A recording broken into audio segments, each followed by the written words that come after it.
Hi friends, എല്ലാവർക്കും മൂവ്മാൻ മലയാളത്തിൻ്റെ പുതിയ എപ്പിസോഡിലേക്ക് വീണ്ടും സ്വാഗതം. ഗിരീഷ് ഷെയ്ഡി സംവിധാനം ചെയ്ത് നെസ്ലൻ നായകനായി വന്ന ഐ ആം കാതൽ എന്ന ചിത്രം കണ്ടതിന് ശേഷം എനിക്കതിൽ നിന്നും കണ്ടെത്താൻ സാധിച്ചിട്ടുള്ള കുറച്ച് കാര്യങ്ങളാണ് ഇന്നത്തെ എപ്പിസോഡിലൂടെ നിങ്ങളുമായി ഷെയർ ചെയ്യാനായി പോകുന്നത്. വീഡിയോയിലേക്ക് കിടക്കുന്നതിന് മുമ്പ് തീർച്ചയായിട്ടും OTT റിലീസ് ചെയ്തിരിക്കുന്ന ഈ ചിത്രം നിങ്ങൾ കണ്ടിരിക്കാൻ ശ്രമിക്കുക. കണ്ടതിന് ശേഷം മാത്രം വീഡിയോ കാണാൻ ശ്രമിക്കുക. അല്ലെങ്കിൽ ഇനി പറയാൻ പോകുന്ന എല്ലാ കാര്യങ്ങളും നിങ്ങൾക്ക് സ്പോയിലർ ആയിരിക്കും. സോ നമുക്ക് ഒട്ടും സമയം കളയണ്ട, നേരെ വീഡിയോയിലേക്ക് വരാം. സിനിമയുടെ തുടക്കത്തിൽ നെസ്ലിൻ്റെ വിഷ്ണു എന്ന ക്യാരക്ടർ ബാംഗ്ലൂരിൽ ജോലിക്ക് ചെയ്യുന്നതായും ആ സമയത്ത് ശില്പ അയക്കുന്ന ഐ നോ ഇറ്റ്സ് യു എന്നൊരു മെസ്സേജ് ഫോണിലേക്ക് വരുന്നതായും കാണിക്കുന്നുണ്ട്. എന്നാൽ ഈ സമയം അത് ശില്പ അയക്കുന്നതാണെന്നോ ഇവർ തമ്മിലുള്ള പ്രശ്നം എന്താണെന്നോ ഒന്നും തന്നെ നമുക്ക് അറിയുകയില്ല. ഈ കാര്യങ്ങളെല്ലാം തന്നെ സിനിമയുടെ അവസാന ഭാഗത്തേക്ക് എത്തുമ്പോഴാണ് നമുക്ക് മനസ്സിലാകുന്നത്. സോ ഇതുകൊണ്ടെല്ലാം തന്നെ തുടക്കത്തിൽ ആ ഒരു മെസ്സേജ് വരുന്നതായി കാണിക്കുന്ന സമയത്ത് ഈ ഒരു കാര്യവും നമ്മൾ അറിയാതിരിക്കുന്ന വിധത്തിൽ അവിടെ ആ DP കൊടുത്തിരിക്കുന്നതായോ അവിടെ ആ പേര് കൊടുത്തിരിക്കുന്നതായോ ഒന്നും തന്നെ കാണിച്ചിട്ടില്ല. ഈ സമയം വിഷ്ണുവും ശില്പയുമായി അകന്നു കഴിയുന്നത് കൊണ്ട്, ശില്പയുടെ വിവാഹമെല്ലാം ഓൾറെഡി കഴിഞ്ഞിരിക്കുന്നത് കൊണ്ട്, അത്തരത്തിൽ ശില്പയുടെ കോണ്ടാക്ട് എല്ലാം വിഷ്ണു കളഞ്ഞിരിക്കുന്നത് കൊണ്ടാണ് അവിടെ പേരും DPയും ഒന്നും കാണാത്തതെന്ന് നമുക്ക് മനസ്സിലാക്കാം. എന്നിരുന്നാൽ കൂടി സിനിമയുടെ തുടക്കത്തിൽ തന്നെ അതൊരു പെൺകുട്ടിയാണെന്നും ആ പെൺകുട്ടിയുടെ പേര് അവിടെ കൊടുക്കുകയും ഈ ഒരു മെസ്സേജും കൂടി നമ്മൾ കാണുകയും ചെയ്യുമ്പോൾ ഈ വിഷ്ണു എന്ന ക്യാരക്ടറും ആ ഒരു ശില്പ എന്ന പെൺകുട്ടിയുമായി എന്തോ ഒരു വിഷയം ഉണ്ടായിരുന്നുവെന്നും ഒരുപക്ഷെ ഇവർ അടുത്ത് കഴിഞ്ഞിരുന്നവരാണെന്നും പിന്നീട് എന്തോ ഒരു കാരണം കൊണ്ട് അകന്നതാകാം എന്നുള്ള ചിന്തയിലേക്കെല്ലാം നമ്മൾ പോകാൻ സാധ്യതയുണ്ട്. സോ ഒരു തരത്തിലും ആരുടെ മെസ്സേജാണ് അവിടെ വന്നതെന്നോ എന്താണ് ഇവർക്കിടയിൽ സംഭവിച്ചതെന്നോ അങ്ങനെ ഒരു കാര്യവും നമ്മൾക്ക് ഊഹിക്കാൻ കഴിയാത്ത രീതിയിലാണ് ഇവിടെ ആ പേരും DPയും ഒന്നും കൊടുക്കാത്ത രീതിയിൽ ഈ ഒരു കാര്യം സംവിധായകനും തിരക്കഥാകൃത്തും തുടക്കത്തിൽ അവതരിപ്പിച്ചിരിക്കുന്നത് തന്നെ. ഈ ഒരു സീനിൽ തന്നെ വിഷ്ണുവിന്റെ ഫോൺ കാണിക്കുന്ന സമയത്ത് അതിൽ വാൾപേപ്പറായി കൊടുത്തിരിക്കുന്നത് ഒരു കാറിന്റെ ചിത്രമാണ്. ഫ്ലാഷ് ബാക്ക് സീനുകളിൽ വിഷ്ണുവിന്റെ മുറി കാണിക്കുന്ന സമയത്ത് അവിടെ ഒരു മോട്ടോർ ബൈക്കിന്റെ ചിത്രവും കൊടുത്തിരുന്നതായി കാണാം. സോ ഇതിലൂടെ എല്ലാം തന്നെ ഈ ഒരു ക്യാരക്ടറിന് വാഹനങ്ങളോടുള്ള ഇഷ്ടങ്ങളെല്ലാം കാണിക്കുന്നുണ്ട്. 3. ഒരു ഫ്ലാഷ് ബാക്ക് സീനിലൂടെ ഈ വിഷ്ണുവും ശില്പയുമായി കോളേജിൽ വെച്ച് ആദ്യമായി പരിചയപ്പെടുന്ന ആ ഒരു രംഗം കാണിക്കുന്നുണ്ട്. സോ ഈ ഒരു സീനിലൂടെ തന്നെ ഇവർ രണ്ടുപേരുടെയും ക്യാരക്ടറുകളെ വ്യക്തമാക്കാനും ശ്രമിച്ചിട്ടുണ്ട്. അതായത് ഈ ഒരു സീനിൽ ശില്പ വിഷ്ണുവിനെ കാണുമ്പോൾ വിഷ്ണു കമ്പ്യൂട്ടറിൽ ഗെയിം കളിച്ചുകൊണ്ടിരിക്കുന്നതായും എന്താണ് ഇന്റർനെറ്റ് ഇല്ലേ എന്ന് ചോദിക്കുമ്പോൾ ഗെയിം കളിക്കുന്നതിന് വേണ്ടി ഡിസ്കണക്ട് ചെയ്തിട്ടിരിക്കുകയാണ് എന്നാണ് പറയുന്നത്. ഇതറിഞ്ഞ ശേഷം ശില്പ തന്റെ പഠനവുമായി ബന്ധപ്പെട്ട കാര്യവും മറ്റോ ചെയ്യുന്നതായും കാണിക്കുന്നു. സോ ഈ സീനിലൂടെ തന്നെ വിഷ്ണു എന്ന ക്യാരക്ടറിന് പഠിത്തത്തെക്കാട്ടിലെല്ലാം ഉപരിയായി ആ ഒരു ക്യാരക്ടർ പഠിത്തത്തിലൊന്നും അത്ര മെച്ചമുള്ള ആളല്ല എന്ന് പറയുന്നുണ്ട്.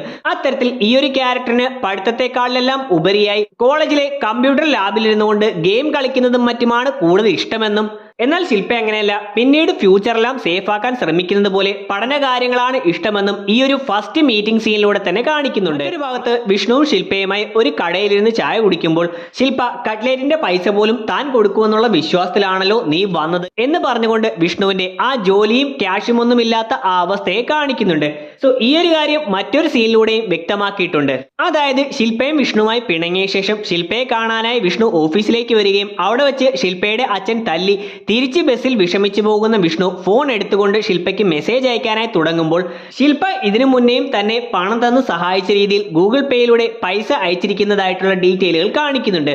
കൂടാതെ പിന്നീട് ഒരു അവസരത്തിൽ ശില്പ ഫോൺ എടുത്തുകൊണ്ട് ഈ മെസ്സേജ് നോക്കുമ്പോൾ ആ സമയത്ത് വിഷ്ണു ഈ പൈസ എല്ലാം ചേർത്തുകൊണ്ട് 3000 രൂപ തിരിച്ചിട്ട് കൊടുത്തിരിക്കുന്നതായും കാണാം. പ്രഭുദേവ നായകനായി വന്ന കാതൽ എന്ന ചിത്രത്തിന്റെ പേരും ആ ചിത്രത്തിലെ തന്നെ ഒരു പിക്ചറുമാണ് തന്റെ കൂട്ടുകാരന്റെ ഓട്ടോയുടെ പേരിൽ നിന്നും ഫോട്ടോയിൽ നിന്നും വിഷ്ണു എടുത്തുകൊണ്ട് തന്റെ ഐഡന്റിറ്റിയായി കമ്പ്യൂട്ടറിലേക്ക് ഇടുന്നത്.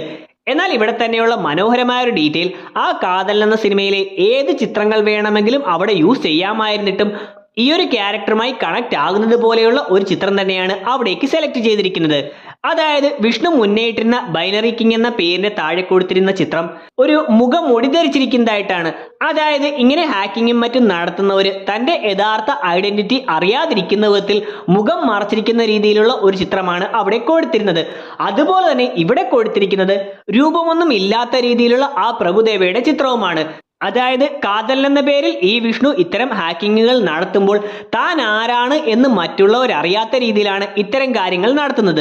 ആ രീതിയിൽ കാതൽ എന്ന ചിത്രത്തിലെ രൂപമൊന്നുമില്ലാത്ത കോസ്റ്റ്യൂം മാത്രമുള്ള ഒരു ചിത്രം തന്നെയാണ് ഇവിടേക്ക് പെർഫെക്റ്റ് ആയി സെലക്ട് ചെയ്തിരുന്നത്. വിഷ്ണു ഇവരുടെ കമ്പനി ആദ്യമായി ഹാക്ക് ചെയ്യുന്ന സമയത്ത് അനീഷ് നീ എന്താണ് ചെയ്യാൻ പോകുന്നതെന്ന് ചോദിക്കുകയും വിഷ്ണു ഇവരുടെ ഗോൾഡ് ലോണുകളുമായി ബന്ധപ്പെട്ടിട്ടുള്ള ഒരു ഫോൾഡർ ഡിലീറ്റ് ആക്കുകയും ആ സമയം അടുത്തിരിക്കുന്ന ഇവരുടെ കലണ്ടറിലെ മാരേജ് ലോൺ എന്നെഴുതി എന്നെഴുതിയിട്ടുള്ള ആ ഒരു ഭാഗം തട്ടിക്കളയുന്നതായും കാണിക്കുന്നുണ്ട്.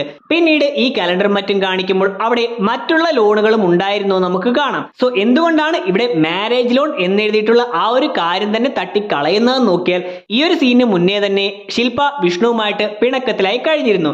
ഇതിനുശേഷം വിഷ്ണു താൻ അവളെ മറന്നാലും അവളുടെ അച്ഛൻ തന്നെ തല്ലിയ കാര്യം മറക്കില്ല എന്ന് പറയുന്നുണ്ട്. സോ അതിനുശേഷം ഇങ്ങനെ ഒരു ഹാക്കിംഗ് നടത്തി അവിടെ വെച്ച് ആ മാരേജ് ലോൺ എന്നുള്ള ഭാഗം തട്ടിക്കളയുമ്പോൾ എന്നേക്കുമായി വിഷ്ണുവും ശില്പയുമായി നടക്കാനിരുന്ന ആ ഒരു മാരേജിനെ കൂടിയാണ് അവൻ തട്ടിക്കളയുന്നതായും കാണിക്കുന്നത്. ഇതുപോലെ തന്നെ മറ്റൊരു സീനിൽ ശില്പ വിഷ്ണു തന്നെയാണ് ഇത്തരം കാര്യങ്ങൾ ചെയ്തതെന്ന് മനസ്സിലാക്കിക്കൊണ്ട് വിഷ്ണുവിന്റെ വീട്ടിലേക്ക് വരികയും അവിടെ നിന്ന് ദേഷിച്ച് ഇറങ്ങിപ്പോവുകയും ചെയ്തതിനു ശേഷം അച്ഛൻ ദേഷ്യത്തിൽ വിഷ്ണുവിന്റെ മുറിയിലേക്ക് കയറിപ്പോകുമ്പോൾ അതിനു മുന്നേയുള്ള സീനുകളിലെല്ലാം നമ്മളെ ബ്ലറാക്കി കാണിച്ചിരുന്ന വിഷ്ണുവിന്റെ അച്ഛന്റെയും അമ്മയുടെയും വിവാഹ ഫോട്ടോയാണ് നമ്മളെ കാണിക്കുന്നത്. അതിലൂടെ വിഷ്ണുവും ശില്പയുമായി പൂർണ്ണമായും വേർപിരിയുന്ന അവസാനമായി ഇവർ പരസ്പരം സംസാരിക്കുകയും നേരിട്ട് കാണുകയും ചെയ്യുന്ന ഈ സീനിന്റെ തൊട്ടടുത്ത നിമിഷം തന്നെ അതുമായി കണക്ട് ചെയ്യുന്ന വിധത്തിൽ എന്നാൽ നേരെ ഓപ്പോസിറ്റ് ആയിട്ടുള്ള വിഷ്ണുവിന്റെ അച്ഛനും അമ്മയും ഒന്നായിട്ടുള്ള ആദ്യത്തെ ദിവസത്തെ ഫോട്ടോയും നമ്മളെ കാണിക്കുന്നു. വിഷ്ണുവിന്റെ അച്ഛൻ ഒരു വർക്ക്ഷോപ്പ് ഓണർ ആണെന്ന് വിഷ്ണു ഒരിക്കൽ പറയുന്നുണ്ട്. പിന്നീട് ഇതുമായി ബന്ധപ്പെട്ടിട്ടുള്ള ഒരു സീൻ നമ്മളെ കാണിക്കുന്നുമുണ്ട്. അതുകൊണ്ട് തന്നെ വിഷ്ണുവിന്റെ വീട് കാണിക്കുന്ന സമയം വിഷ്ണുവിന്റെ അച്ഛൻ കമ്പ്യൂട്ടർ എടുത്ത് എറിഞ്ഞിരിക്കുന്ന സ്ഥലത്ത് അയാളുടെ തൊഴിലുമായി ബന്ധപ്പെട്ടിട്ടുള്ള വണ്ടികളുടെ ടയറുകളും മറ്റും കിടക്കുന്നതായി കാണാം. ഇതുപോലെ തന്നെ വിഷ്ണുവിന്റെ മുറി കാണിക്കുന്ന സമയത്ത് അവന്റെ പഠനവുമായി ബന്ധപ്പെട്ടിട്ടുള്ള ബുക്കുകൾ ഇരിക്കുന്നതായി കൊടുത്തുകൊണ്ടും ഡീറ്റെയിൽ ചെയ്തിട്ടുണ്ട്. ശില്പയും മാത്യുവുമായിട്ടുള്ള വിവാഹം ഉറപ്പിച്ച ശേഷം ഫോട്ടോഷൂട്ടും മറ്റും നടക്കുന്ന സമയത്ത് മാത്യുവിന്റെ ഫോണിലേക്ക് വിഷ്ണുവിന്റെ കൂട്ടുകാർ ഒരു ലിങ്ക് അയച്ച് മാത്യുവിനെ ഫിഷിംഗ് ചെയ്യാനായി ശ്രമിക്കുന്നുണ്ട്. ഈ സമയത്ത് മാത്യു ഫോൺ ഓൺ ആക്കുമ്പോൾ അവിടെ വാട്സാപ്പിൽ താഴെയായി കാറ്ററിംഗ് എന്നും അവിടെ തംസ് അപ്പ് കൊടുത്തിരിക്കുന്നതായും കാണാം. സോ വിവാഹവുമായി ബന്ധപ്പെട്ടുകൊണ്ട് മാത്യു കോണ്ടാക്ട് ചെയ്തിരിക്കുന്ന കാറ്ററിംഗുകാരാണ് അതെന്ന് ഇതിലൂടെ നമുക്ക് മനസ്സിലാക്കാം. റോയൽ പെരിയാടൻ എന്ന കമ്പനിയുടെ ആ ഒരു ബ്രാഞ്ചിലേക്ക് വിഷ്ണുവും അനീഷുമെല്ലാം വന്നുകൊണ്ട് ആ ഒരു മോഡം ഫിക്സ് ചെയ്ത് പിന്നീട് ഹാക്ക് ചെയ്യാനായിട്ട് ശ്രമിക്കുമ്പോൾ ആ ഒരു മോഡം ഫിക്സ് ചെയ്യുന്ന ടൈമിൽ തന്നെ അത് CCTVയിലൂടെ ദൃശ്യമായിരുന്നു എന്ന് കാണാം. എന്നാൽ ആ സമയം ആ കമ്പ്യൂട്ടർ ഓപ്പറേറ്റേഴ്സ് അതൊന്നും ശ്രദ്ധിക്കാത്തത് കൊണ്ടാണ് മിസ്സായി പോയതെന്ന് നമുക്കറിയാം. എന്നാൽ പിന്നീട് ഇതൊരു പോലീസ് കേസ് ആയതിനു ശേഷവും ഇത്തരം കാര്യങ്ങൾ എന്തുകൊണ്ടാണ് പോലീസുകാർ അറിയാതിരുന്നത്? തീർച്ചയായിട്ടും പോലീസ് കേസ് ആകുന്ന സമയത്ത് പോലീസുകാർ ഇത്തരം കാര്യങ്ങളെല്ലാം ശ്രദ്ധിക്കേണ്ടതാണ്. അടുത്തടുത്ത ടൈമുകളിൽ 2-3 പേര് വന്നുകൊണ്ട് ആ ഒരു മോഡത്തിന്റെ അടുത്ത് എന്തെല്ലാമോ ചെയ്യുമ്പോൾ അല്ലെങ്കിൽ അവിടെയെല്ലാം ഇരിക്കുന്നത് കാണുമ്പോൾ തീർച്ചയായിട്ടും പോലീസ് അന്വേഷിക്കുകയാണെങ്കിൽ അവർക്ക് അത്തരം കാര്യങ്ങളിൽ സംശയം തോന്നേണ്ടതാണ്. സോ അങ്ങനെയൊന്നും സംഭവിക്കുന്നതായിട്ട് ചിത്രത്തിൽ കാണിച്ചിട്ടില്ല. ഒന്നില്ലെങ്കിൽ ദിലീഷ് പോത്തന്റെ ക്യാരക്ടർ പറയുന്നത് പോലെ പോലീസുകാരിൽ വിശ്വാസമില്ല എന്നതുപോലെ അവർ അന്വേഷിച്ചാലും ഇത്തരം കാര്യങ്ങളൊന്നും കണ്ടുപിടിക്കാൻ പോകുന്നില്ല എന്ന രീതിയിൽ കാണിച്ചതാകാം. ഇനി അതല്ലെങ്കിൽ അതൊരു മിസ്റ്റേക്കായി തന്നെയാകാം. എന്നിരുന്നാലും എനിക്ക് തോന്നിയിട്ടുള്ള മറ്റൊരു കാര്യം, ഇവർ ഈ മോഡം വന്ന് സെറ്റ് ചെയ്യുന്നതും പിന്നീട് എടുത്തുകൊണ്ട് പോകുന്നതും അനീഷ് സ്ഥിരമായി വന്നുകൊണ്ട് റിപ്പയർ ചെയ്തുകൊണ്ടിരിക്കുന്ന ഇവരുടെ ഒരു ബ്രാഞ്ചിൽ നിന്നാണ്. സോ തീർച്ചയായും ആ ബ്രാഞ്ചിൽ അങ്ങനെ ഒരു CCTV ഉണ്ട് എന്നുള്ള കാര്യം അനീഷിന് അറിയേണ്ടതാണ്. സോ അനീഷ് ഈ ഒരു കാര്യം നേരത്തെ തന്നെ വിഷ്ണുവിനോടും പറഞ്ഞിട്ടുമുണ്ടാകും. സോ എന്നിരുന്നാലും വിഷ്ണു ഇത്തരം കാര്യങ്ങൾ ചെയ്യുന്നത് ആ ഒരു സമയത്ത് തങ്ങൾ അങ്ങനെ ചെയ്യുന്ന സമയത്ത് ഇതാരും കണ്ടില്ല എങ്കിൽ പിന്നീട് ഇത്തരം കാര്യങ്ങൾ തനിക്ക് ഹാക്ക് ചെയ്ത് ഡിലീറ്റ് ആക്കാം എന്നുള്ള വിശ്വാസത്തിലായിരിക്കാം. അതായത് വിഷ്ണു ഇവരുടെ നെറ്റ്വർക്കിലേക്ക് കയറിയതിനു ശേഷം ആവശ്യമുള്ള വിഷ്ണുവിന് ഇഷ്ടമുള്ള രീതിയിലുള്ള ഫോൾഡറുകൾ ഡിലീറ്റ് ആക്കുന്നതായും ഇവരുടെ കമ്പ്യൂട്ടർ ഓവറായി വർക്ക് ചെയ്ത് ഹീറ്റാക്കി കത്തിച്ചു കളയുന്നതായിട്ടും കാണിക്കുന്നുണ്ട്. സോ ഇങ്ങനെയെല്ലാം ചെയ്യുന്ന വിഷ്ണുവിന് അവിടെ ഒരു CCTV ഉണ്ടെന്ന് അനീഷ് പറഞ്ഞ് അറിയാമെങ്കിൽ തീർച്ചയായിട്ടും വിഷ്ണു ഹാക്കിങ്ങും മറ്റും നടത്തുന്ന സമയത്ത് ഇവരുടെ വിഷ്വൽസ് ഉണ്ടാകുന്ന ഭാഗങ്ങളെല്ലാം കണ്ടെത്താനും അതെല്ലാം ഡിലീറ്റ് ആക്കി കളയാനും വരെ സാധ്യതയുണ്ട്. സോ അതുകൊണ്ടായിരിക്കാം പോലീസ് അന്വേഷിച്ചാൽ പോലും ഇവരെ കണ്ടെത്താൻ സാധിക്കാതിരുന്നത്. സോ എന്താണ് ഞാൻ ഈ പറഞ്ഞതിനോടുള്ള നിങ്ങളുടെ അഭിപ്രായമെന്ന് തീർച്ചയായിട്ടും കമന്റ് ബോക്സിൽ രേഖപ്പെടുത്താം.